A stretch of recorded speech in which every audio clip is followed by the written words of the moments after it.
this place kind of segregated here. How is everybody doing? What is going on out there in the land of YouTube? What's going on, YouTubers? How is everybody today? What is the $1 million moment for you on this Sunday? You know, as you guys know, I'm going to fight Chad Gu in a amateur MMA fight. And that fight, let me raise this up a little bit more. So I'm just trying to protect my peace here, my surroundings, so people can't really see where I'm at. You know, try to keep a semblance of privacy the best that I possibly can. V Boyer, love you, V Boyer, good to see you. Chevy, good to see you. Tommy, good to see you. How's everybody doing today? You know, I got a lot of messages last night that in the last couple of days that people didn't know I had, you know, this is the fight contract right here. Debo Cruz, what's up? What's going on? What's going on, Scrubzilla? How is everybody today? So this is the fight contract, and what I'm gonna do is, just so that there is no confusion, you know, did he sign the fight contract? Did he not sign the fight contract?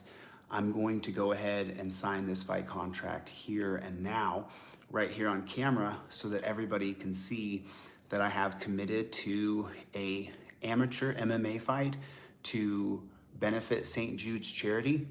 Now, if you guys take a look at my contract, what it will say is there's a compensation package put together for Chad and I, which I thought was extraordinarily generous and awesome. Obviously, I'm traveling across the country, so I'll just go over those things with you guys now so that everybody is on the same page. So right here, what this says is that there'll be a lodging for me on 9/24, on 9/23 and 9/24, and I gratefully accept that, and I appreciate that. Thank you for setting me up for a hotel so I have a place to stay when I get into Ashland, Kentucky, because I don't live there. And then I'm gonna go get a physical tomorrow or Tuesday, and they'll reimburse me for that. And then they give me $500 for a travel expense, which that's great. You know, we're fighting just for charity, so a little bit of money to travel and to be able to put things together, that's great, and I'm super, super grateful. And then down here, when this goes into, and then right here, so this is really cool because, you know, this gives me a real, I'm not sure if anybody knows the story or not, but I've told it before. I had a family member who had who had an illness, and St. Jude's actually picked up the tab for my family, and my family was traveled or stayed in a facility and a travel accommodations. I can't remember if it was one or both. It may have been both, but St. Jude's picked up that money to pay for my family. So I do believe the most money that I will be able to raise as someone on YouTube who has a legitimate following and is infamous at the same time, I think a lot of people will buy the pay-per-view, and for that reason, the 20% compensation that I get from pay-per-view, I will be donating that to St. Jude's Children's Hospital, so that another family can benefit like my family did when we had a serious, serious illness and we couldn't afford it.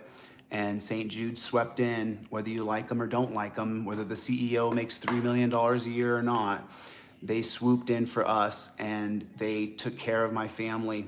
And so for that reason, I do believe the most revenue that I'm gonna be able to raise will be through pay-per-view. So if you guys do buy the pay-per-view and you click on my name and you say, I'm buying this because I saw Chille is in it, 100% of my pay from the pay-per-view slots will be donated to St. Jude's. And I've already communicated that with the promoter. So So it's great. It's going to raise some good money for St. Jude's, because most of my people, as you know, are in California or Florida or New York or Alaska or Oregon. So most of my people won't be able to come, but what they will be able to do is purchase the fight. I think it's $20. So 20% of that is $4.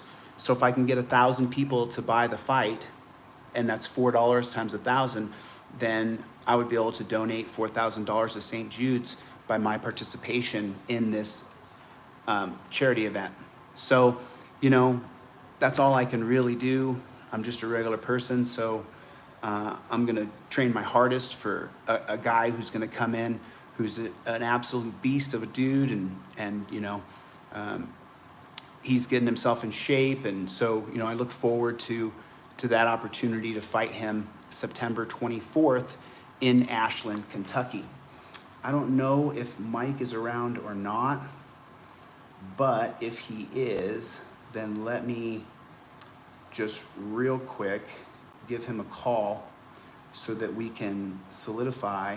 I'll put it on speaker here, so that we can solidify what we're doing here as far as making it available for people to be able to pick up that pay-per-view fight. I don't know if he's going to answer. He doesn't know, and I got his name spelled wrong too. It's S-A-R-K. So I'm giving him a call right now to. Yep. How's everybody doing? Everybody hit the like button if you would, please. Just take your finger right there and just hit the like button if you would. 7, 4. Oh, I'm not going to have his number be announced on YouTube. On YouTube. So, so obviously now I think we've gone over this fight contract. This is just an amateur MMA event on September 24th in Ashland, Kentucky. I do have to take a physical and get my blood work done. And if I pass the physical, which of course I should, then I will be. So obviously I've already read this. I've already read all this right here. Oops, sorry about that. So now, just so people can see the signing of this, this is my first contestant's initials here. Okay, so there's my initials here. And now, okay, cool. So I have to get a physical. Okay. And then I hold harmless, the promotion, and this is here, and then today's, I'm just gonna date it from 2 days ago. So I'm gonna, 8/7/22. 100% of pay-per-view generated through me goes to St. Jude's. Okay, so there's my signed contract with my promise to donate 100% of my proceeds from pay-per-view to St. Jude's Hospital. Here is my signature identifying that I went over each part of this contract so that it's legal. And then this holds them harmless, so I agree to that. And now we do indeed have a signed fight contract. There it is. There it is. There it is. So now we have a signed fight contract. I do have a friend named Todd. Not a friend, just someone I know, I guess, from the internet. No, he's a supporter. I would say he's a supporter, and he's going to set up a betting thing for people who want to bet. And again, the way betting works is you pay a 20% yield or something like that. I don't know. I've never bet, but apparently. What Todd is going to do is take the 20% yield. I don't know if it's called yield. I don't know if I'm saying the right things here. But what Todd is gonna do is he's gonna donate the 20% that the bookie for the bet typically gets, and he's gonna donate that to St. Jude's as well. So what's up, Playboy? Oh, it's called the VIG? Is that what it's called? It's called the VIG? I'm just trying to protect my piece here. That's why I have a funny camera angle, forgive me. Just trying to make sure that any place that I'm at is, you know, unrecognizable, and just trying to keep my own peace where I live and where I'm at, so that I can continue to fight the fight, you know. And so what this does though, someone just said stop betting and donate to St. Jude's. What this does for someone who does bet, because people who bet, they want to make money on their bet.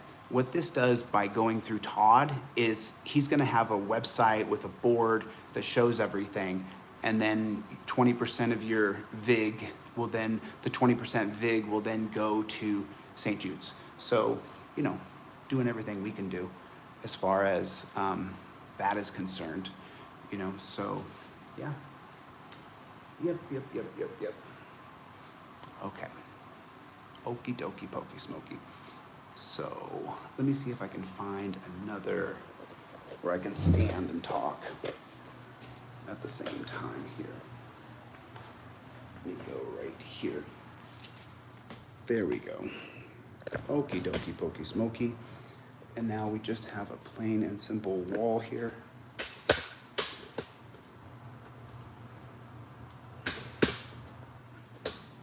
So cool. What's going on, Playboy? What is going on with the Playboy? What is going on with the Playboy? What is going on with the Playboy? I wish there was a little better light. Let me see if I can fix that.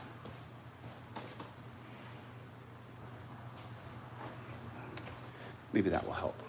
So cool. The fight is September 24th, and I have to weigh 190, which I weigh a little over 200 now, and Chad Gu has to weigh 240, and you know, he's gonna come in shape. He's gonna come in ready to fight. And so, where's Waldo? What's up, Todd? Where's Waldo? Where is Waldo? Where's Waldo?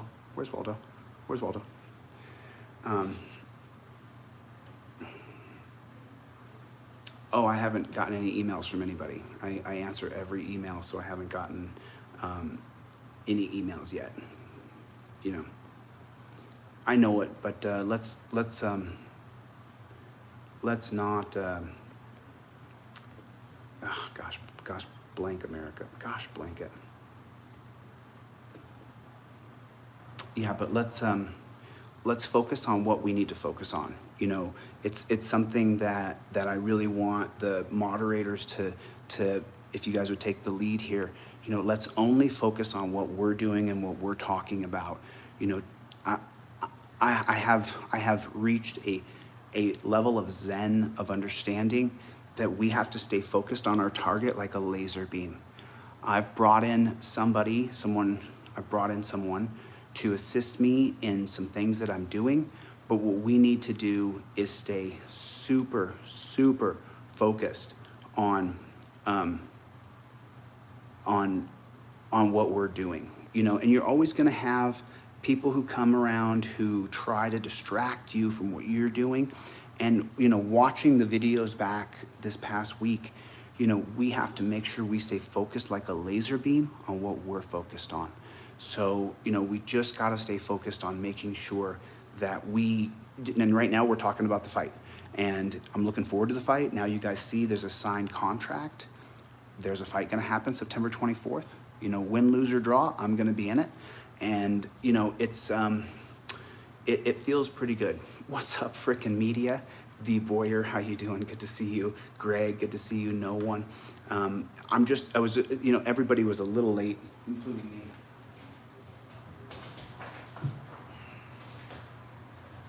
So we do have a signed fight contract, and all the way across the board.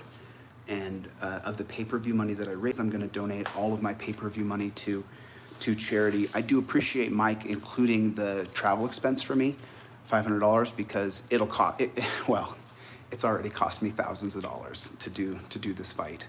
So, you know, I can't I can write off some of these expenses that I've had to incur. But have you guys been by DeletelawZ.com and picked up your Indestructible trifold yet? Have you guys been by DeletelawZ and gotten that trifold yet? It's on DeletelawZ.com. You can put $5 trifold in and get your trifold for only $5. You know, and you print that one out. So, you know, there's something, I know everybody doubted me, dude. And, you know, as far as Chad is concerned, you know, Chad's gonna be a tough guy. You know, but if you know, my hometown friends and friends I've had in Oregon and Dallas and Arizona, you guys are going to start to hear people say now, wait a minute, I've grappled that guy. I fought that guy before. He knows a couple things. So I'm looking forward to that. I'm looking forward to that. And I'm not taking anything away from Chad. He's going to come in shape. He's going to be super, super tough. You know, he's not going to back down. Chad's not going to enter into a cage fight and then lay down on the ground and say, okay, Chille, you get to win. No. Chad is going to be 250 pounds strong, and he's going to come in like a raging bull, and I'm going to have to make sure that I do my best to use my smarts and my technique to beat a guy who's going to be bigger and stronger than me. And so I don't lose any, win, lose, or draw, I lose nothing. I gain everything. There's some expenses here.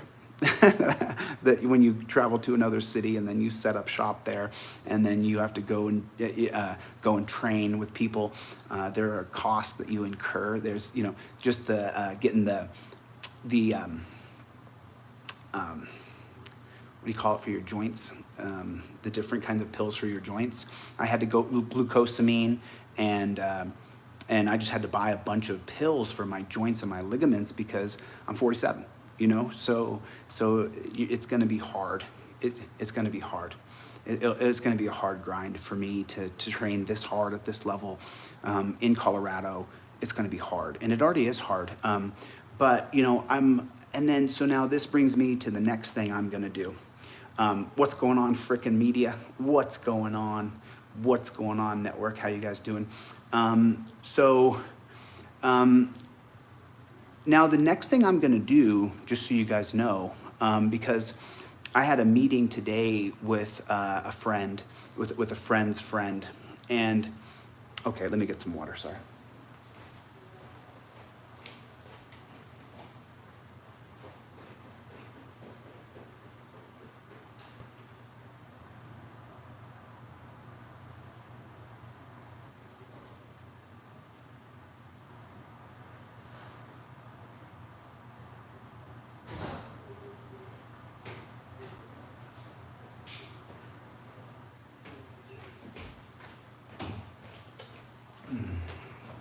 I apologize. I didn't have any water and I needed some water. Thanks for telling me that. So now you guys have seen me sign it. It's official. It's official. Goo is 43. So I had a meeting today with a friend of a friend because I'm doing something with that friend. And she looked at me and she asked me how old I was, and I told her I'm 47 years old. And she said, how come you look young for 47? And I explained to her that I do a nutritional system. Hey, Todd, there you are, buddy. Good to see you. Good to see you, Todd. Good to see you. Good to see you. Let me send him a text real quick.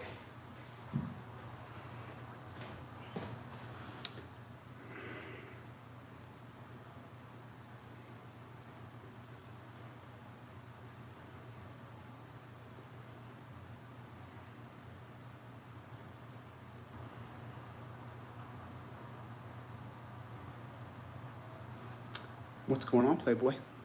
I'm texting him right now. If you guys want to, writes on, I will fix this right after this broadcast. Yeah, you know, and I will fix this, ... Let me finish this broadcast and I'll fix it.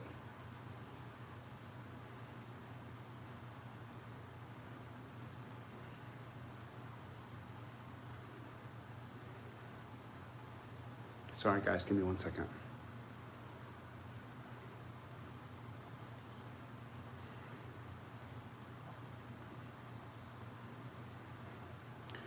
Do you want me to announce your name, ... and point people your way, question mark?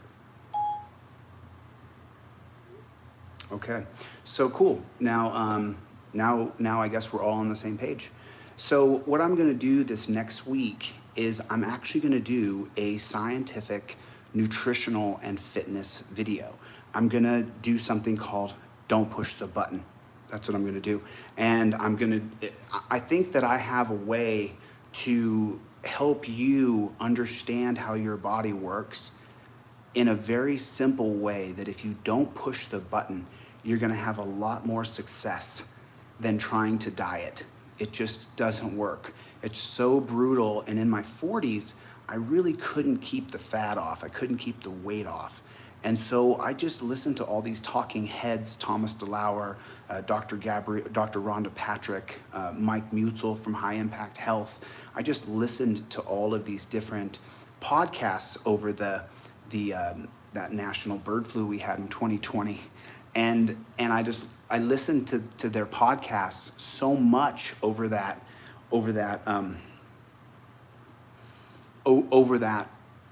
10-month period where we were locked down in Los Angeles, and they kept sending us text messages telling us we were all gonna die. So I watched all these podcasts, and I had actually watched them in 2018, but when there was a giant shutdown in America, I watched all of these. You have no idea, 1,000 hours maybe of scientific nutrition. And I created my own formula using, and it's not my formula, it's just a combination of explaining it, of just explaining how it works. And so I'll explain to you guys how I'm able to transform my body in just a week or two. And it takes literally a week or two, and my body is transformed. And that is done. There you guys, did I cut out there for a moment? So this is day 10, and I've gone 9 of 10 days without any sugar. I haven't had any sugar. There's a little bit of sugar in the kombucha, but next week, I'm gonna show you guys a system you can use to enter into a state of what's called autophagy, autophagy, autophagy, autophagy. If you wanna put that down there in the comments, autophagy. Now, you know, I'm no longer in my 20s. I'm not quite as vain as I once was. I still have vanity for sure. Remember, I'm a narcissist, and you know, keep that in mind. So, just so funny. But the point is I've literally learned a system through these people who are scientific nutritionalists on YouTube, and I have learned this system where I can get, I'm not gonna obviously tear my shirt off right now and show you. You're gonna see me shortly with my shirt off, whatever, but you'll see the difference in my physicality in just 2 or 3 weeks. And then by the 4th week or 5th week, you will really see these gigantic jumps in just the physical way that I look. And it's because of autophagy, intermittent fasting, doing a protein-based, fat-based diet, you know, and it's really easy to do, but I have to teach you guys it in a very slow, simple way so that it's easy to digest, so you can understand what I'm saying. Wow, that's horrible. That's funny, ass control. I mean, you know, I don't know if you're joking or whatever, but, you know, my best friend's gay, so you know, what you just wrote there, you know what I'm saying? You do whatever you want when you do whatever you want. But I'm not gonna read it, you know what I'm saying? I'm gonna get rid of that kind of stuff. Any kind of gay bashing, I just don't appreciate, and I don't think it's cool. But you can do whatever you want, you know what I'm saying? But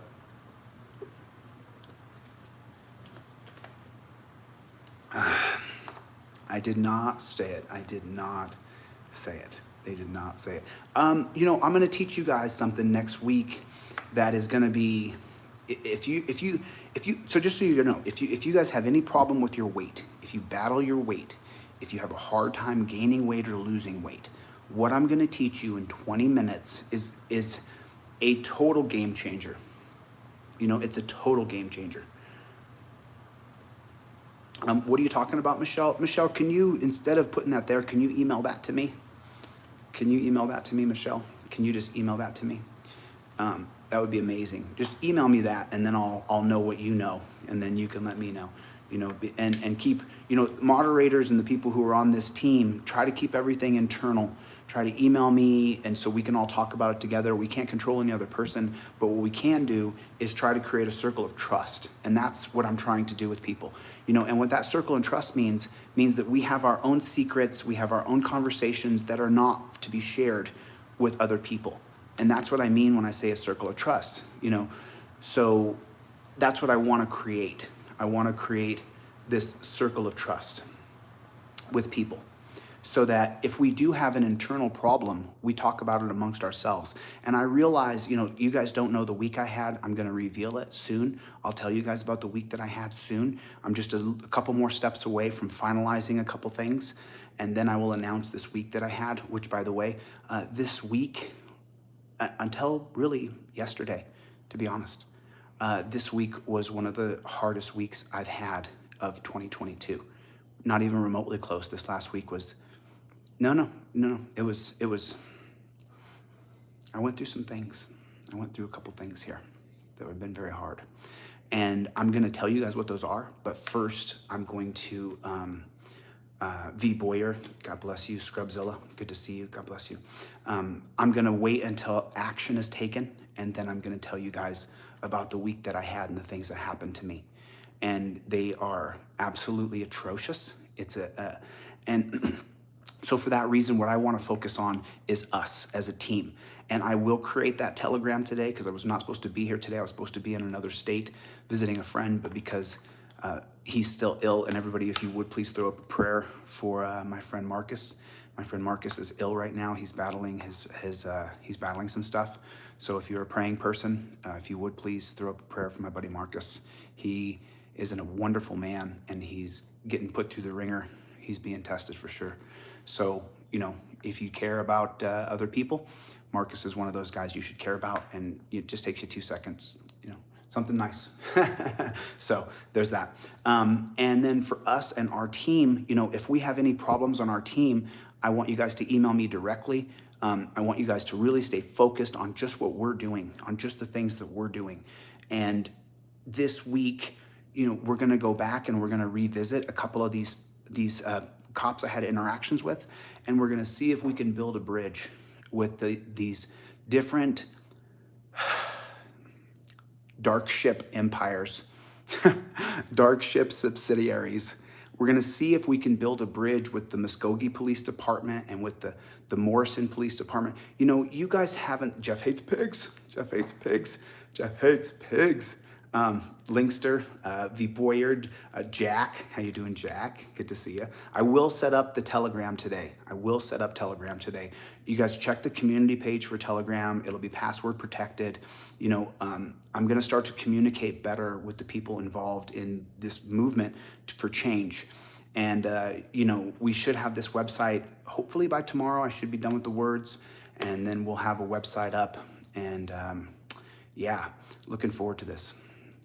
I don't know how to use Discord, and also people get hacked on Discord. I definitely respond to all emails. Linkster and I just had a great conversation. So good to meet you and talk to you on the phone, Links. Really good to meet you, man. I really, right above DJ Smith, Jeff hates pigs. Jeebus, what's going on? Tim Cope Dog is in the house. The Tribe, the One. Good to see you, the One. Good to see everybody. Gloria, love you. I got your email, Gloria. Thank you. And just so even the people, Terry, good to see you. Linkster, so good to see you, man. I'm glad we had that talk today. I feel so much better. Philip, it's good to see you. Chuck, Playboy, Gloria. Debo Cruz, JMM, Angel, aka the Frogmaster, MDR, good to see you. David, it's good to see you. Good to see everybody. I wanted to do a Telegram because it's on your phone. I can send out a text message to you guys and let you know when I'm going live, because my lives are being kind of a, shadow banned, I guess. I don't like to say that word because it's like, Jeff hates pigs.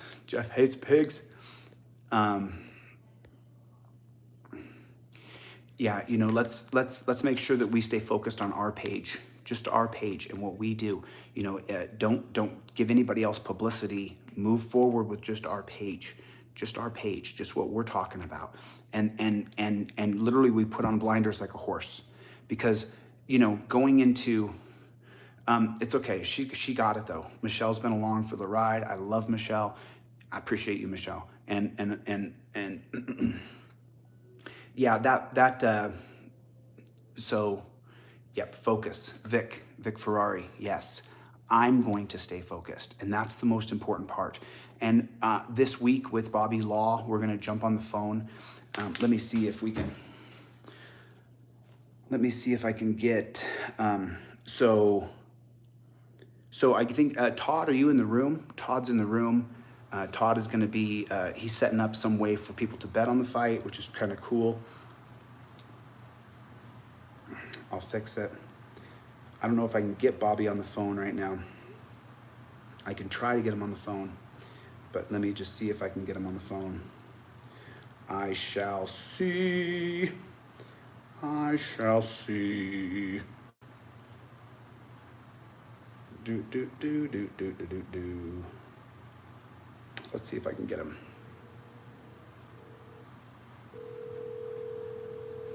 So we'll talk about a couple things if I can get him on the line. If I can't, I can't. I hope I can, but if I can't, I can't. Hello. Hey, Bobby, how you doing? Good, dude. How you doing? I'm all right. I'm rolling live. I wondered if you had a couple minutes, if you wanted to jump on live with me for a couple seconds. About what? Well, you know, there's this big rumor going around that Yunez's lawsuit, his federal civil rights lawsuit, was dismissed.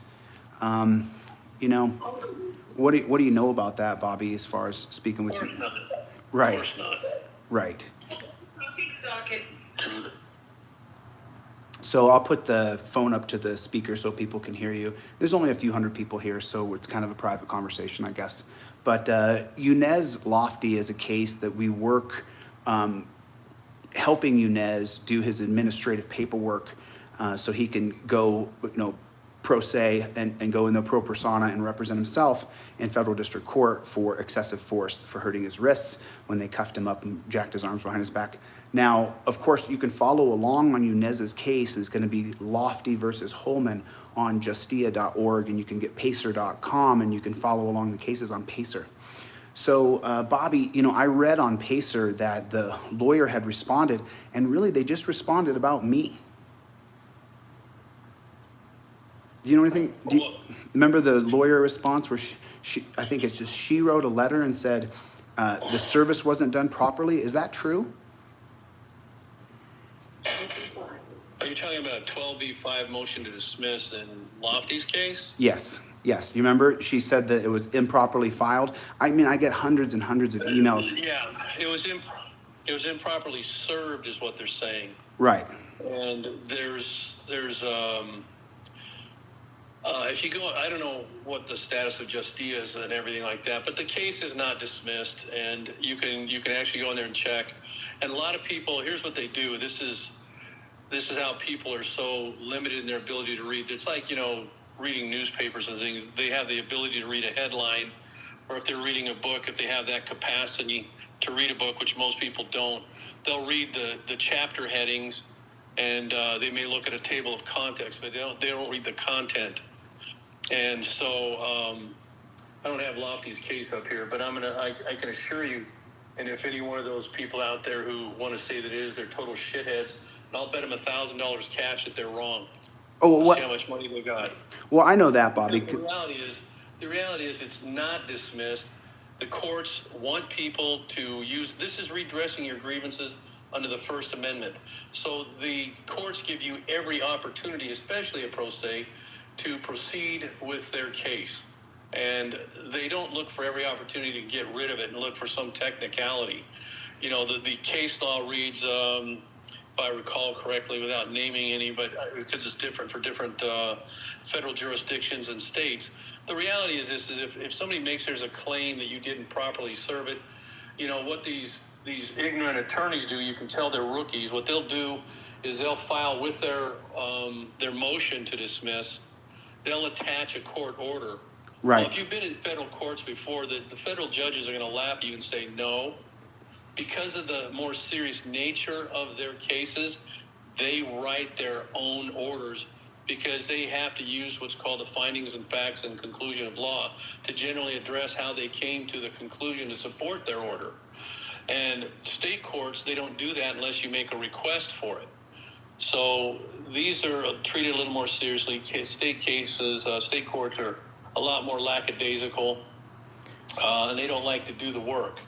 So Federal court, there's a higher standard. So I'm just going to say this, is that usually you hear somebody who's ignorant and is a headline reader will read maybe one of the docket entries, and they'll say, oh, look at docket number 32, for example. It says, this attorney, or actually it's a newer case, you just go back and say, look at docket number 12. It says they filed their motion to dismiss with attached court order. Oh my gosh, it's been dismissed. Oh my gosh, you're so retarded. Because the reality is that they just attached an order for the judge to sign. The judges, I've never seen a federal judge sign somebody's attached order. Okay, Ever. so let me explain what he's saying. So Lofty was served a response from the attorneys in Dallas who are handling the reply or the opposition to his. Apparently they responded to his original complaint, which is they're required to do. And the rules dictate all this. If you read the first several rules, in the States it's different, but under the federal rules, if you read 4, 5, 6, it tells you about summonses, everything including serfs of summonses with a complaint. Rule 5 shows all the responses, how you do other things. And Rule 6 shows other things as well that have to do with considerations for serving process, etc., and when you timely respond. Well, let me tell him what happened, Bobby. Let me tell him what happened. So what happened is they responded to Lofty's amended complaint, and what they said was that he didn't reply in time, or the service wasn't done properly. That was they're saying if it's a 12b-5 and somebody says that, okay, under Rule 12 it says that these are reasons to motion the court to dismiss the case. Right. And there's a variety of them in there. So when you read Rule 12, it says you can file a motion for the court to consider dismissing the case for any one of these reasons. You go through them, like 12b-5 is, 12b goes through a lot of them, like 12b, 1, 2, 3, 4, 5, 6, I think there might be 7. And you're talking about federal rules of procedure. Yeah, the federal civil rules of procedure. When I say rule, I'm talking about the federal rules of civil procedure. And some states have adopted the federal rules for their state courts, which I think is a lot easier because some of the states courts are pretty confusing, the state rules. But anyway, this is a federal case, and under 12b-5, it says, you're filing a motion to dismiss because you think that the defendants were not properly served. And so they weren't properly served. Okay, what is your complaint? So in your motion, you actually don't just say, please dismiss this. You have to create argument. You give basic relevant facts, you give case procedural history, and then you go into your memorandum or, arguments and authorities. Everybody does it a little differently, but it's a memorandum.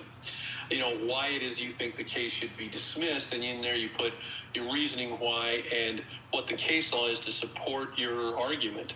So it's basically you presenting your legal theory.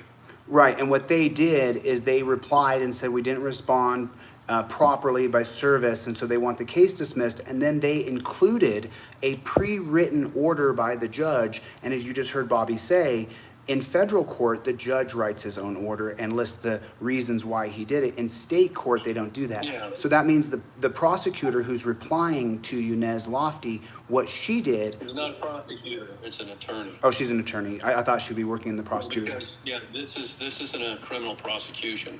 This is just a civil attorney handling the city's case is what I would imagine. Okay, so it's the city attorney handling the... So now when she... No. It's a civil attorney handling the case, defending the city and the defendants. Mm-hmm. So... Very specific. But what they did, and the reason why there was confusion and people came on YouTube and said they dismissed Lofty's case, was because they included the order from the judge to dismiss the case, which federal judges write their own orders. And so when I first saw, then you guys saw it, they presented it and said, look, the judge dismissed it, and there was no signature on the dismissal order.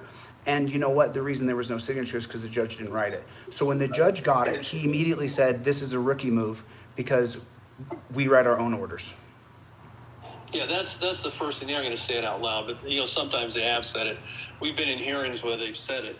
They said, I write my own orders because we prepare findings and facts and conclusions of law incorporated within our orders, and because there's going to be, if they're going to be involved, there's going to be elements of appeal involved. But remember this, is anytime, just because somebody files a motion, that doesn't mean it ends there, because you're granted, in the federal rules, you're granted 21 days to respond to that motion. So once that response is done, then they have 14 days more to issue a reply. And then if you want to go further, then you can go ahead another 14 days and issue a SIR reply. So that takes the case out. And remember this, is that, so if you're taken from the date of a motion, let's just pick a date, say August 1st. Somebody files, you filed something, they've got 21 days to respond. Well, they aren't going to be responding until the 21st, unless they file a motion for an enlargement of time, because they need more time to respond for whatever valid reason. And then, but assume it works out well. On the 21st day, you get your response to your complaint. Or no, excuse me, you filed your complaint. 21 days they issue their response, would be a motion to dismiss or a motion for more time or whatever. They're going to issue whatever response they want, or they may even answer the complaint, which I've seen that a few times, but generally they don't. They get one chance to try and kick it out, and that's what they try to do, which I would do. So anyway, 21 days is up now. They've got their motion to dismiss. That's their response. Then you have 21 days from there to issue your response. And of course, if you need more time, you file a motion for enlargement of time. Plus 3 days. It depends on if it's hard copy mailed. 21 days plus 3 days, right? Well, it depends on how it comes into you. If you're on the ECF system, which is the electronic court filing system, then it's immediate. When it's filed, it comes right to you, and your day count starts there. If it's mailed to you, if you're not on the ECF system and they mail it to you, then you have 21 days plus, under Rule 6D, I think it is, they give you 3 additional days for hard copy mail. So you've got 3 more days to respond.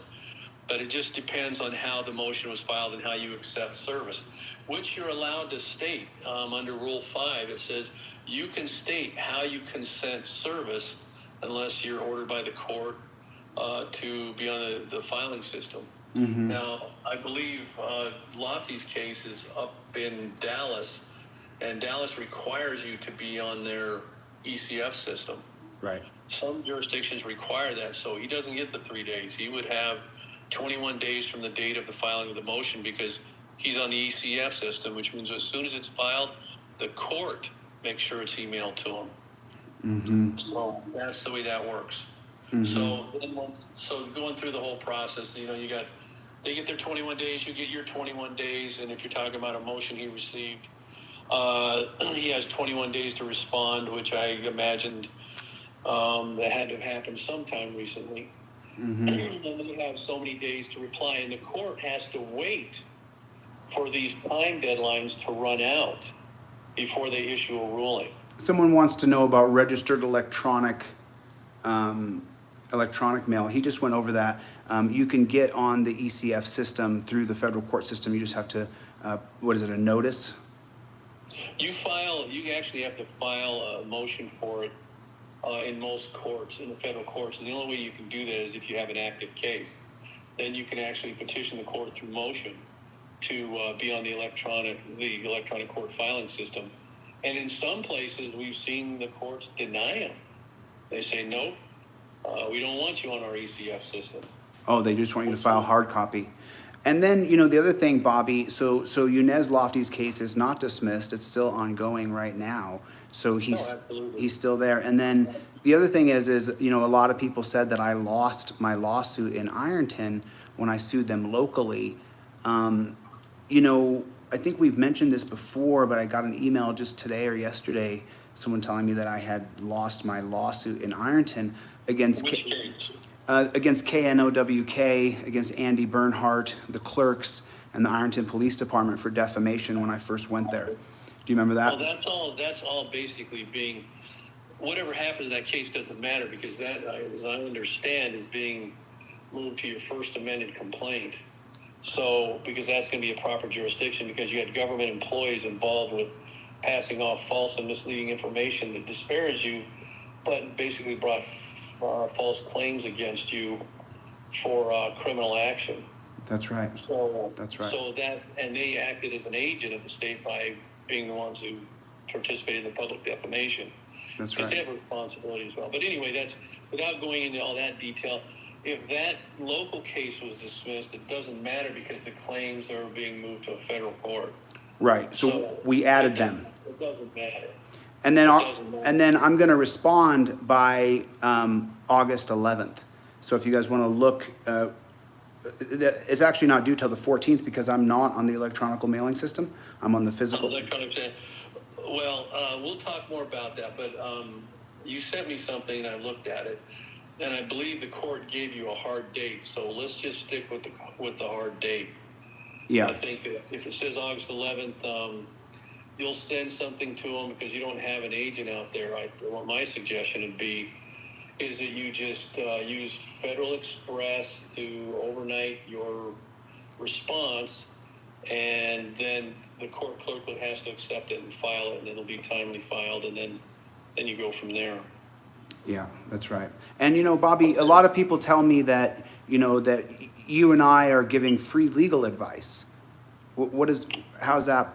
I don't understand. Well, here's the thing. What is, number one, what is legal advice? There's an operational definition for it. Under the First Amendment, and it's strongly well protected, we're allowed to communicate with anybody and tell them what we think about anything, pretty much. Right. And anytime we talk to anybody about their circumstances and their case and so on like that, there's never a fee associated with it. And that's the key indicator right there, is if you are charging somebody for your advice, then you are giving them legal advice. But if you're talking to somebody and giving them suggestions and saying what you think and what you've done in the past, or things that you're allowed to share, you know, your limited or plethora of knowledge with anybody if you're doing it for free. And if anybody wants to act upon it, that's up to them. Remember, when you have legal representation, you are talking to somebody as an indigent and saying that you are incapable, and you're a moron and you can't do anything for yourself and you need representation. That's what representation means. That means you're indigent. Right. And you can look that word up, because I'm not going to give you the definition because I don't like everybody being lazy all the time. Look the word up, indigent. Indigent. And when you read that word, you're going to go, oh my gosh. So that means, Bobby, you could send me a letter and say, hey, Chille, I'm in Vermont and this is what happened to me, and what do you think? And I could say, well, if I was you, Bobby, I would first do this, and I would second do that, and I would third do this. And that's not that I'm free to do that, and that's not giving legal advice? Nope. Okay. Because people write to me, and then I write them, well, here's what I would do if I were you, because that's what I would do. But that's still not giving legal advice, because I'm not charging them a fee, and they're not coming to me with money to say. You're not representing them, and you're not controlling and dictating how they run their case. Right. That's why you can do things to help people pro se. And a lot of people, you know, cry and whine about that. But, you know, it's just like this. It's like the headline readers, you know. Oh, my gosh, you know, the case is dismissed. I said, God, did you read anything? I've had people call me up and, you know, when they're handling their cases, and they say, oh, my case got dismissed. I said, well, why don't you email a copy of what you got? And then I'll go through something similar like this and say, Jesus, do you read? I mean, I'm going to say this loudly, is reading is a superpower, and everyone is blessed with it. The problem is people don't take the time to read. And for me, I will just tell you this. I'm not a fast reader. I don't read fast. I'm a slow reader. I'm what's called what I self-designate as a cogitative reader. When I'm reading something, I'm digesting it, and I read slow, and I digest it. And I'll read it 2, 3, 4, 5, 6 times, and then I'll come back to it and read it again. Mm-hmm. Other people have been blessed with the ability to read super fast, but I remember almost everything I read because I read slow and I apply it to my memory, because I don't read fast. It's the only way everybody has a different way of functioning when it comes to learning. This is the problem I have with the public school system, because they try to pigeonhole everybody into the place where they're all supposed to learn the same way, and they don't. So they teach a certain way and expect everybody to learn that way, and we don't. And what it does, it impairs people in the critical area of reading. And men, as a general example, boys, they come into reading a lot slower than girls do. Girls are wizards. Men, and when we're young boys, it takes us a few extra years longer. I think it was. We probably don't want to read. I think it was called Hollister. It's Hillsdale. Hillsdale College is a super conservative.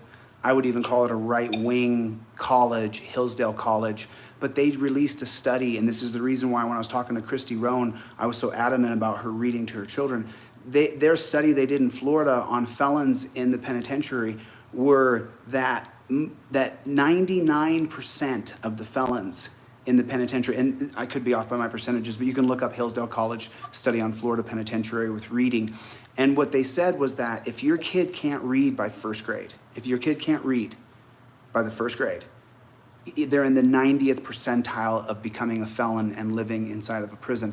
Because if you can't read, then you really don't have a basis to learn new knowledge. And new knowledge is what teaches you logic. And the more logic you have, the less likely you are to be impulsive and commit a stupid crime because you don't have any money. So it's 90th percentile if your kid can't read by first grade. And so Bobby is literally saying, thanks for the super chat, Hand Banana. I don't know why you got timed out, but I don't know what you said, but thanks for the super chat. God bless you. I appreciate that. So yeah, Bobby. So then now where we are was we went over Yunez's case, and then Mike Ironton case. They said, oh, he lost his lawsuit. No, I didn't. We added it to the federal civil rights lawsuit, and then we are going to file my complaint by August 11th. Probably FedEx it out of Denver on August 9th or 10th. So it gets to whatever your response is what will be sent off. Right. Yeah. And which I'll talk to you about Coke that dog. more off this call. And it's important. I'll just tell you that you talk to me as soon as you can send me a call or a text, so we can take about 3 minutes with it. Yeah. Make sure you got all your stuff correct. And then in my mind. Yeah, and then that lawyer in Dallas. I don't have the motion that he filed in front of me to dismiss the Lofty case about my improper service. But do you remember that? Can you pull that up? Are you in front of the computer, or do you have it there? No. Okay, but you guys got to read this. Here's the thing. It doesn't matter what they say. Most of the time, people cry about service. They think that everybody needs to be served personally. And I remember you and I went over this here, however long ago it's been. But as I recall, that was probably the nastiest writing I've ever seen from an attorney in a response ever, targeting and harassing somebody. And that's a violation of the ABA rules of ethics and conduct. You're not supposed to do that to people. You're supposed to be, number one, you're one of your oaths is that you're an officer of the court. You've got a high ethical standard. And to be targeting people and name calling and trying to be belittling and so on like that. What exactly are you talking about, Bobby, so people know? Well, that was, from what I recall, from what the response was that I read. It's been a while, several weeks since I read that. But that particular attorney's 12B5 rule, or motion to dismiss under 12B5, and I was laughing so hard because that's the kind of language and content within a document, a motion, or even a response you would find from somebody who is an ignorant pro se person, not from a licensed practicing attorney whose conduct is regulated by the Bar Association and supervised by the courts when you're in their presence. That's by document or by statement. And this guy lost his crap. And I was laughing so hard. I was like, oh my gosh, who's the attorney and who would be the ignorant pro se? In the response. But I'm saying that something's incompetent. I have that motion. Do you guys want me to grab it? You want me to grab that motion? Should I grab it real quick and pull it up? I mean, I have. No, I don't have a lot of time for it right now. Yeah, I mean, okay. I can talk to you on this. And we can go, but I'm just going to tell you what it is that, your motion is supposed to be very basic. And what this guy did was, making personal attacks and saying, oh, you did this, you did that, you just, you dumped it here, you did that, and so like that. And it's comical because he doesn't go beyond the regular rules to the case law that supervise the broadening of Rule 4, which is like case law that's 60-some years old. Yeah. That's how long-standing it is.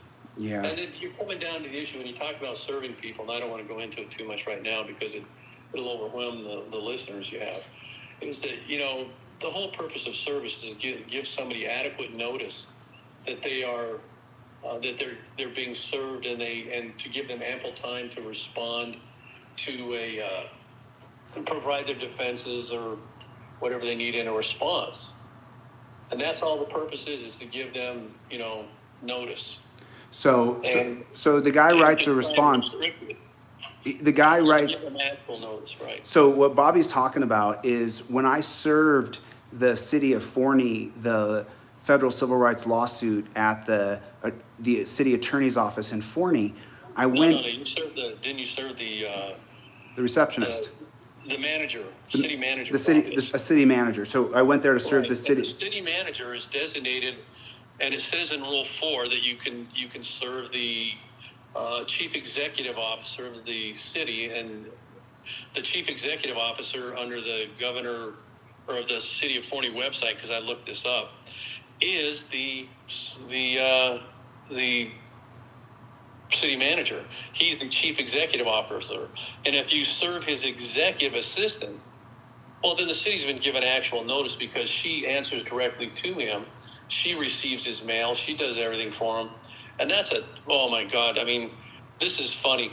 But, sometimes you get bad decisions in courts, but that's okay. But that doesn't mean there's going to be a dismissal or anything. It just means that the court may say worst case scenario, say, well, go ahead and effect service again. Okay. So you go ahead and do it a second time.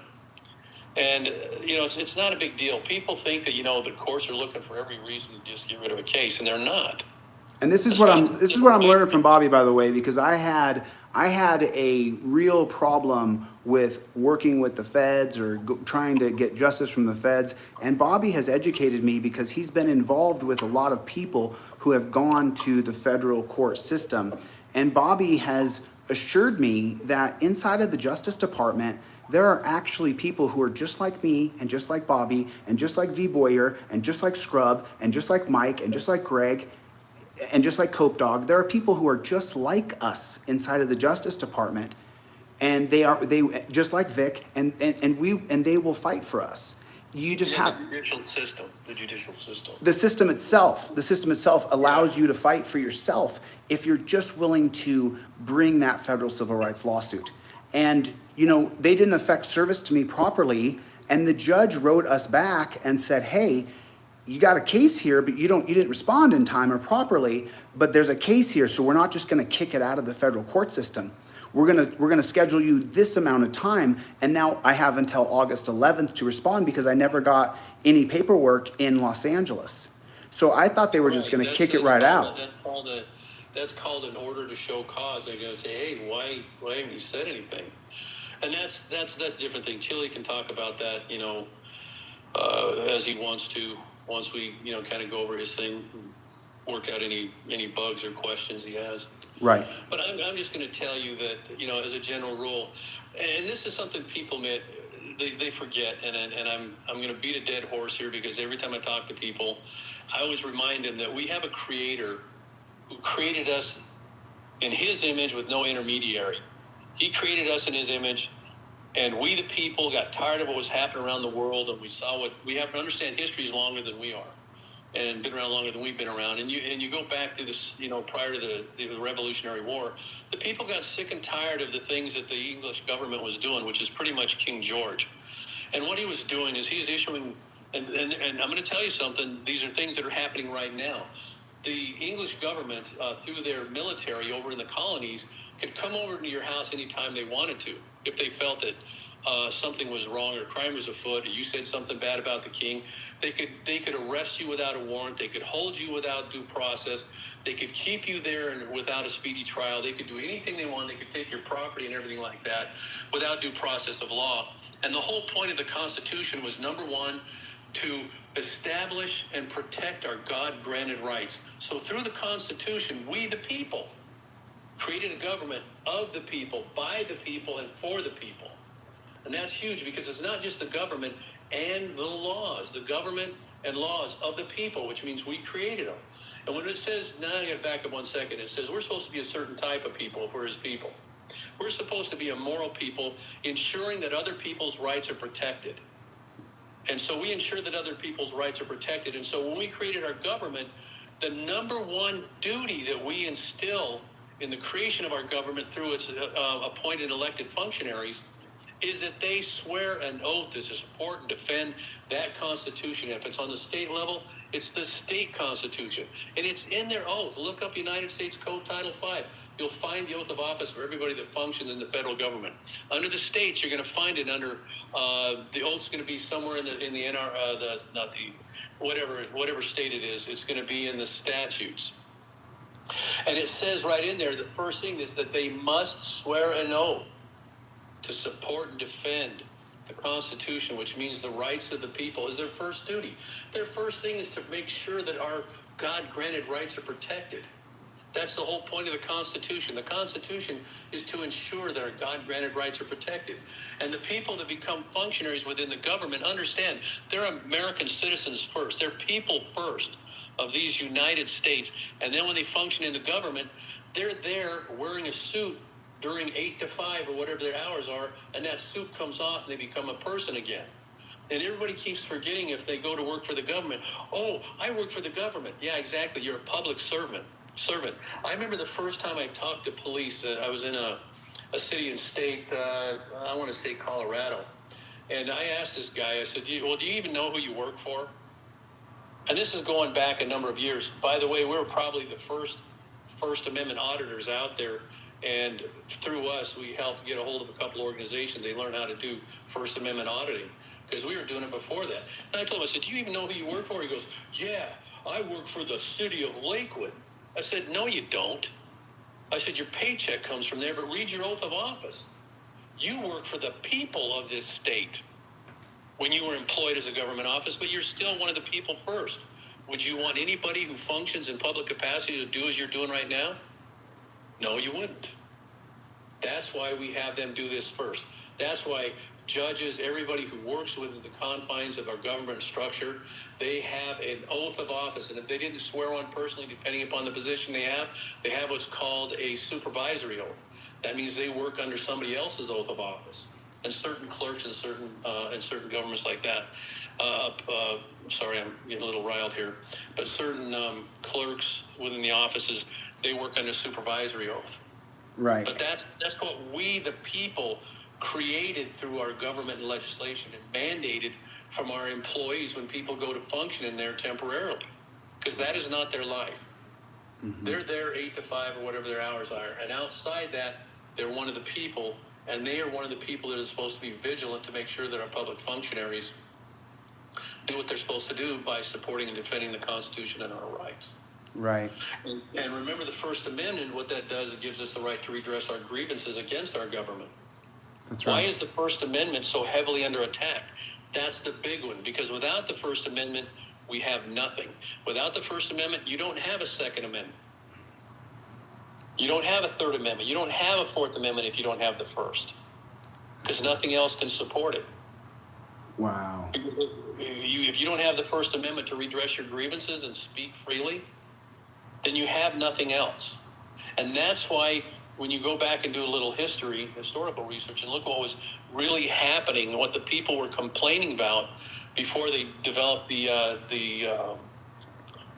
Declaration of Independence. And I'm going to tell you something. If you get the chance, read the Declaration. I'm going to, Chille, for your channel, I would strongly recommend you do a practiced reading on your YouTube channel of the Declaration of Independence, and tell me if that doesn't seem like modern day treason. You read this, you're going to go, holy crap. they would issue a warrant and come, no-knock warrant, and tear my door down if I read this openly. That's Really? how impacting that was, and that's how terrifying it was for the people that signed it. Mm-hmm. Mm-hmm. So when you read the Declaration of Independence, it says right in there, we hope find these truths to be self-evident that all men are created, blah, blah, blah.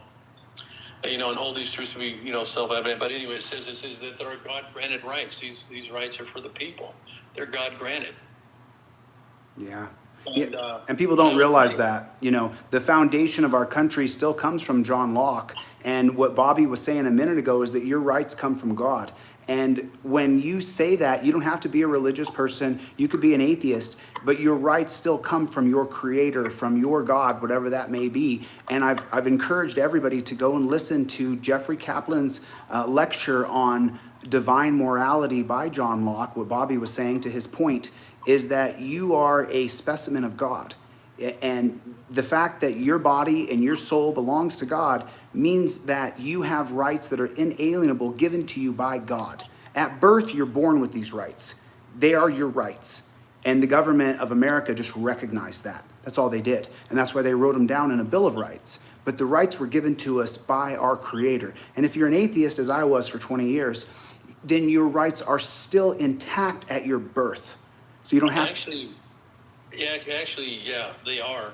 But we as a people have a duty to ensure those rights are protected for one another. And that's why when we created the government and created through our Constitution, those rights were created, those rights were protected through the Constitution. When you look at the legislative branch through Article 1, that's legislative, then the executive branch through Article 2, and then the courts through Article 3. Those were the main ones. We wanted to make sure we had these three distinct branches of government that incorporated the checks and balances, so no one branch would have full authority, because any branch that has full authority destroys everything else.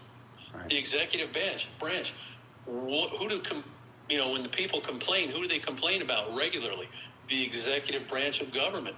That's where the police and the prosecutors are. The prosecutors, and this again, I'm going to tell you this. I think that, through the divine intervention, if that's what it be, or what it is that when they created the Constitution, they put a lot of time and effort into it and reflected back on history. When things are hot in your mind, you remember them, and when you do your writings, you say, well, we don't want this, we don't want this, we don't want this, we don't want this, in order to eliminate those things so we can show what we do want and how that will be protected. We want warrants that are issued under oath, sworn, that incorporate probable cause. That's right. The right of the people to be secure in their houses, papers, effects, from unreasonable searches and seizures shall not be violated, and no warrant shall issue but upon probable cause under oath, supported by oath or affirmation. Right. The victim of the crime. Particularity, right. So right there it says what? You have the right to be free from unreasonable searches and seizures. Now that language is there. Why?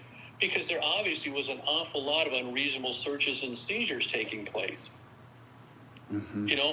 People don't know this today, but people don't know that, the First Amendment says, Congress shall make no establishment of a religion or abridge the free exercise there was. Why is that there in the First Amendment, the first thing? Because England had the English religion, the great Bible of England, which came down from, King Henry VIII. Hamza got it right. By the way, the King John, what's that? Is that the King John?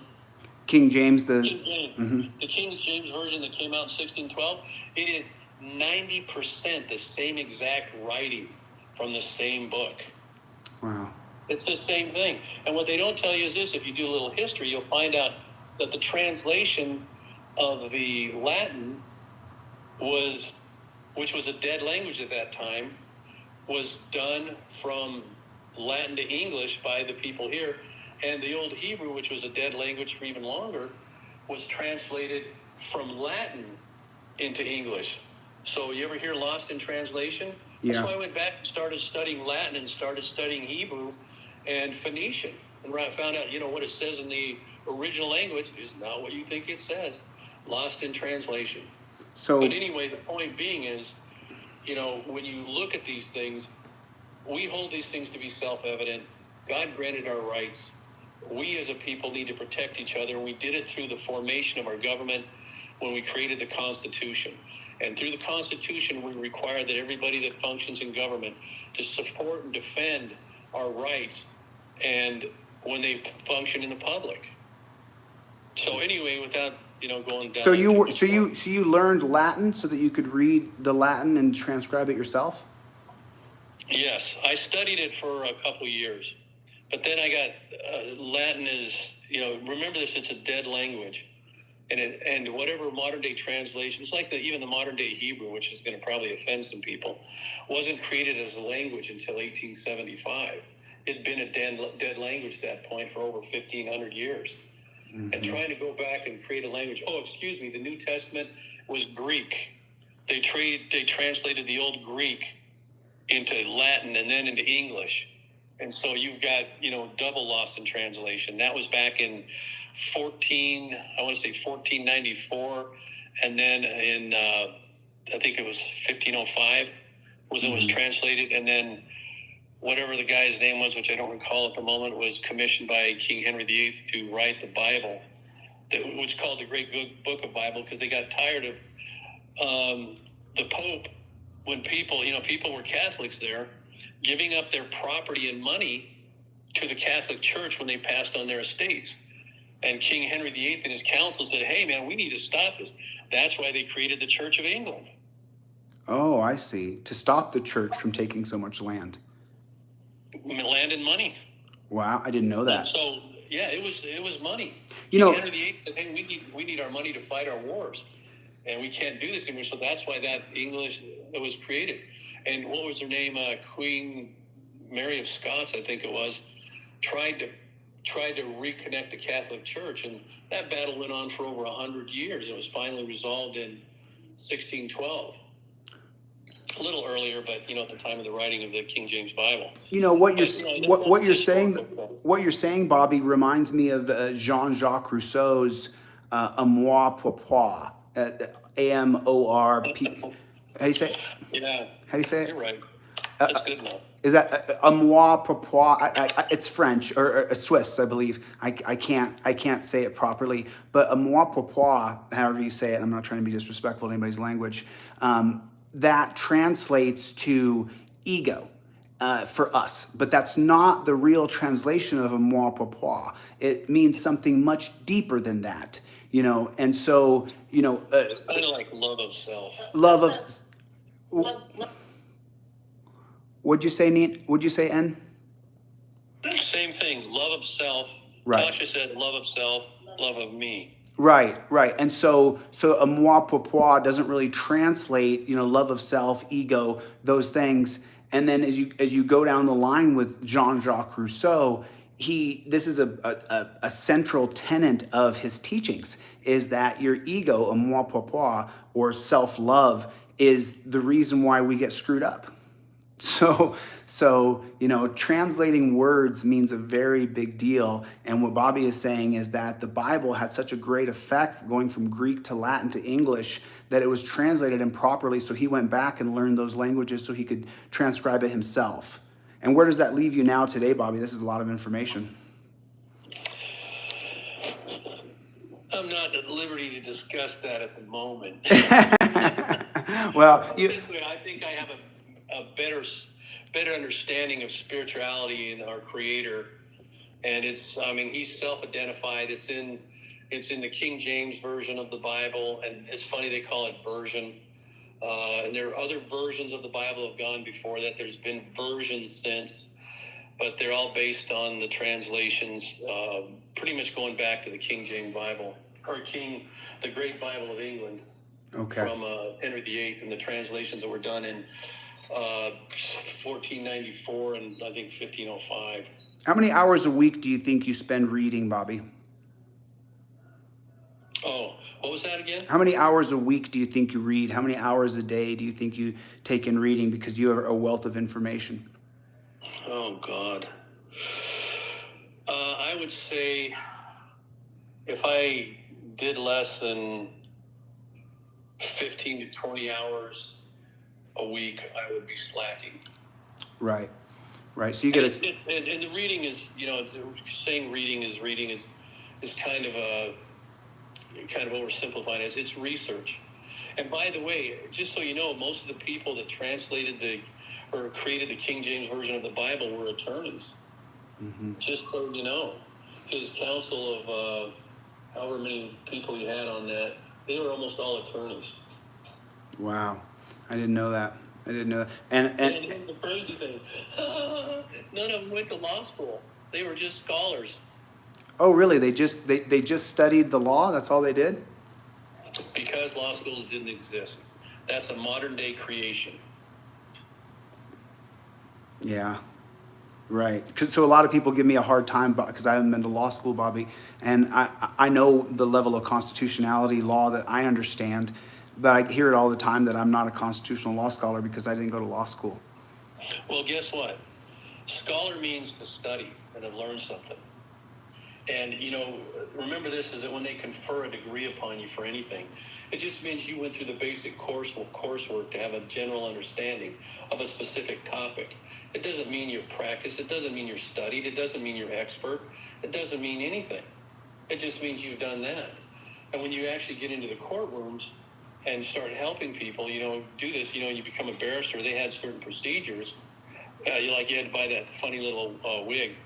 And you can get a bigger one as you went on in your career, and you could put more of your special powder on it to keep the fleas out. But anyway, I'm sorry, I'm making jokes of order of the coif. And if there's any attorneys out there listening to this, they're going to lose their shit on me here. Pardon the French. Oh, but, yeah. Anyway, because that's a special organization of high regard. But the reality is no, law schools did not exist until later on. Pretty much till I think the end of the 1800s, and didn't get brought into prominence until the 1900s or the 20th century. Right. And it's because they wanted to control the law and the people. Oh, really? Just so you know. Oh, yeah. That's why there's a bar? That's why there's a bar I have to take so I can be controlled? To take the bar. And the bar comes from the Organization of Barristers in England. You study the history of that, and that's where it all comes from. The term esquire is a title. And by the way, it's forbidden in the United States in our laws. I have to look up exactly where that's at. That we do not want anybody to have titles. And yet when you go ahead and put a title behind your name, that's actually, I forget what kind of a violation that is. It's some kind of a crime. Really? It's a violation of our Constitution because we did not want nobility in our country. Wanna go this way? As they say, I'm Turdston Fartwater III Esquire. Right. It's like, not in this country. Right. Or somewhere else. But see, I'm going to tell you what, people that are, some people that are practicing attorneys, they're easily offended when you say anything about them because their law degree, for some reason, they think that they have been granted, and it's probably in their teaching, that they've been granted full authority to be custodians of the law. Right. And they're not. The people are the custodians of the law. And it's in our Constitution. Exactly correct. State and federal. And so anyway, I've gone way down a rabbit hole on this. I'm sorry about that. Oh, no, you've given the good people a lot to research and look at, and you've given the trolls too much information. They're going to have to go and research it somewhere. I always tell people this, is that, you don't have to agree with me. I don't expect, and there's nobody on this planet I've ever agreed with 100%. But do your own research and validate and verify the things that actually affect and control your life. The two most important things that they do not teach you, which they should teach you in a public school system, is that that you are which is, I'm just going to say the two words, status and jurisdiction. Status is who you are in relation to the law, in short form. How do you relate to the law? And that's the most important thing. How do you relate to the law? Well, the laws down in Ecuador mean nothing to you, so their jurisdiction means absolutely doo-doo. Because there's nothing they do that will cause your status to be affected by their jurisdiction. Mm-hmm. And that's why when we created the Constitution and the laws, that the people that we used as, and I mean used as our legislators, because that's what they're there for. They serve a purpose. That's what a functionary is. They're being used to create laws and things and function in a manner that ensures that our rights will always be protected. That's the way it's supposed to go. That's the way it's supposed to go. Yeah. And that's what we do, and so, communicating with people, just understand the First Amendment is heavily under attack. You're going to see it all over YouTube now, and occasionally in mainstream news, you'll see that the First Amendment is under attack. Why? Because it is the foundation that supports every other right that we have as people. And they don't want us to have that. During just the last couple of years, if you said something about the elections, I mean, oh my gosh, you were chastised, harassed, and attacked, and certain factions out there allowed you to be harassed and attacked, prosecuted, persecuted. It was all okay if you said something they didn't like. By the way, that's the whole point of what's that called? Political correctness.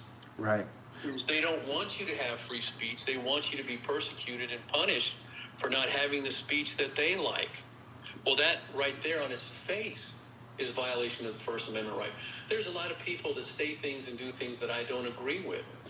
But I understand that it's their God-granted right to do it, and it is constitutionally protected. Mm-hmm. Based on what I believe and what I know. Because I've things heavily. If it takes away or infringes upon somebody's rights, then there's something wrong with it. It needs to be more heavily scrutinized and analyzed.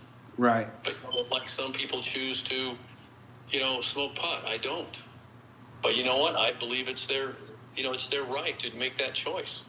Right.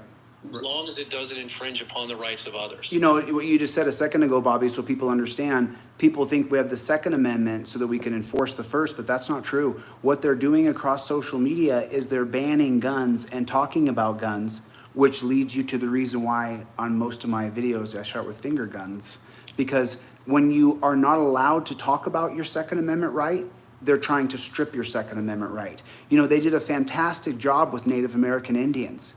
You can't say Indian anymore. You can't wear an Indian headdress anymore. And how much are you talking about Native Americans today? You're not. And they're being discriminated against. The McGirt ruling in 2020, was it, Bobby? 22. Was it 2022? Because we haven't been talking about Indians. And if I say the word Indians, then I'm being offensive. Forgive me, I'm not trying to be rude. Native American Indians. Well, out of sight is out of mind. All their treaties still say Indian on them, and those are the things that are being upheld. Native American is just basically Wolverine. Something that's come into place over the last probably 30 years, maybe, if that long. Right. And it's trying to be less offensive. Right. But the whole point of calling them Indians is because they thought they traveled to India. That's how short-sighted they were. They said, "Oh, we're in India, so you must be Indians." Well, okay, well, they didn't know that. They were. You probably do a little research and find out that the actual people who we call Native Americans are Phoenicians. The ones who were the merchants of the world that traveled, their headdresses and their garb and everything they wore, as documented back in biblical times and before, are the same things they were wearing here when they were encountering the original settlers, the whites, from the white Europeans. Just funny stuff. Their language, by the way, is Phoenician. Yeah. Just so you know. Wow. Their language is Phoenician. We've politically corrected ourselves so that no one talks about Native Americans anymore. They're forgotten now. The McGirt ruling happened 2022. No one talked about it. That strips away their rights, essentially. It's just, they don't have a sovereign land if the government says they don't. Well, you look at this. Up until the early 1900s, there was a law in the book that any Indian scalp you brought into certain government offices, you could get, $10 worth of gold? That was into the 1900s, the first part of the last century. Oh, Juan Galt is in here. Good to see you, Juan. Nice to see you. Thanks for coming by. He's a constitutional attorney. Thanks for coming by. Oh, he backed you up on what you said. Suing the government helps us. Suing through the federal government helps us. That's why Bobby and I help people. Bobby puts in so much time. You guys have no idea. When I talk about freedom fighters, When I talk about people who love America and want to fight for this country, the first name out of my mouth is Bobby Law. This man has been dedicated to this fight behind the scenes for decades. And you guys don't even know who he is, and that's the way, and look what's happened to me. So do you blame him for not wanting to come out of the dark and make a bunch of videos? You know, he helps so many people. You have no idea. This man is a mensch of a human being. He has my love, my admiration, my respect. So I appreciate you so much, Bobby. Really, you do so much for so many people, and nobody knows it. You know, nobody really knows it. Well, thank you so much. I appreciate that. And back at you, brother. I have a great deal of love and respect for you, and I appreciate what you do. And I only wish that there were more people out there that were willing to join the struggle, is what it is right now. And most people don't know this, and I'm going to close on this note because I've got. I know you got to go. I've got to go, but I just want to say this is that you know what you're doing is bringing light to darkness creeping into our world, and for another time and another season in our history as Americans, they're trying to get rid of our Constitution and destroy our God, right? In our minds, so that we're left as and you know, if you like it or don't like it, I don't care. But there's a strong faction within our government. There are government. There are employees that believe that they are above us because we elected them or appointed them, and they're not. They're always, no matter who they are, whether one or many, the government functions in service to that one or that many. And I mean functions in service to that one or many. And, you know, you're out there bringing light to this. You're giving people courage. And one person stands up, you know, 1,000 people will be right behind you. Right. And I will just tell you this, is I'm proud of you, and I'm proud to know you. You don't have to know everything perfectly. You just have to feel it in your heart and know that it's enough to move you. And you've been moved, brother, and you're changing the world. You will always be referred to and remembered as somebody who was special and had a passion for our country. And so anyway, you know, God bless America. You guys stay in the fight. What you're doing is right. And being able to open your mouth is sometimes just enough. Chille has proven this. Just saying something is enough. Sometimes just watching somebody doing something wrong, who's functioning in government or otherwise, is enough to stop them.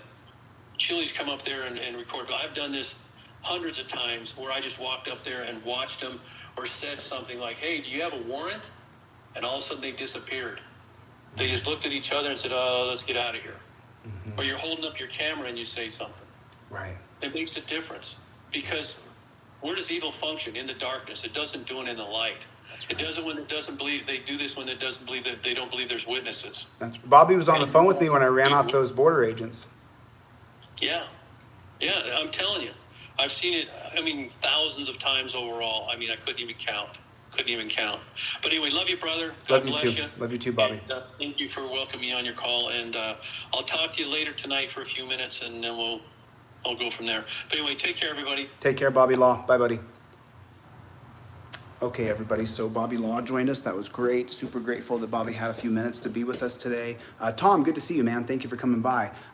Yeah, a couple of people chimed in and said things. I just didn't want to interrupt Bobby. I rarely get him on the phone to just dump his encyclopedia of knowledge in his mind about our country, the founding, the Bible, the cross-pollination of the Bible plus the Constitution. He has so much information. It is absolutely incredible. Every time I get a chance to sit down and talk to him, you know, I wish I could record our phone calls and put them online, but I simply don't record my phone calls with Bobby Law because you have to have trust, love, and understanding with some people. And I just have that trust, love, and understanding with that man. And so I don't record his phone calls. We just have honest talks. And he's a mensch of a human being, a mensch. Good to see you, Ian McNaught. Good to see everybody. Yoshi, good to see you. Green Mirror, good to see everybody. Good to see everybody. The Tribe, thank you, David Turner. All right, Chevy, Scrubzilla, thank you guys for the support. God bless you. A big thank you to the supporters, and I'll get the flock out of here. Listen, just remember one thing, we don't stop, and I'll see you guys on the next one. Later, Gator. September 24th. Get your tickets. All right, love you guys. Thank you for coming. I appreciate you guys. I'll see you guys later. Bye.